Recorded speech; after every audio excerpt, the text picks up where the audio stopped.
Greg Maddox gets the victory as Atlanta rolls. Andrew Jones a couple of home runs. Giles a couple of home runs. Braves win it big, 10-2 the final. Well, with football season fast approaching, players and coaches aren't the only ones gearing up for the season. This past weekend, WVUA 7's Keith Dobbins found some tailgaters who are already in midseason form. Nothing says college football like tailgating. This past weekend, the tailgating group known as Big Al's RV Army met at the home of Al Norris in Eldridge, Alabama for their preseason kickoff and cookout.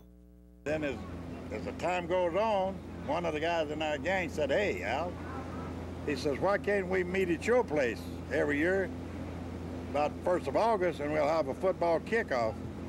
And then we started that, and then the next thing, this is our 5th year that we have met here every first week of August. So it's a yearly deal that we set up among all of the gang, and they start coming in on Wednesday, Thursday, Friday, Saturday, Sundays. It was a student at the University of Alabama doing a paper on Bear Bryant and Bear Bryant Museum and the tailgating at Alabama.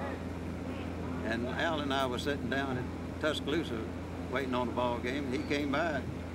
And so he wrote an article about it, and he called it Big Al's RV Army. And ever since then, we took that on as our name of our motorhome group, is Big Al's RV Army. While the weekend was full of fun and food, there were other reasons for this big meeting. It also gives us a chance to plan any road trips that we have coming up, where we're going to go and where we're going to stay, and we just get ready to haul a roll tide. Now, one thing about tailgating, besides the food that is meeting the fans from the other schools. Some of these fans that have faced the tide over the years have left impressions on Big Al's Army. Penn State, of all the games that I have been to when they were at Alabama, is the greatest fans that I've ever associated around. Who would they be? Penn State. About 2 years ago, but I think the people that we had the best fun with were the folks at Penn State. Now, this weekend there was plenty of food to go around for everyone in attendance. This group was so good cooking, I believe they could have their own show on the Food Channel. The bad thing about covering an event like this is we're usually so busy working we don't have time to eat.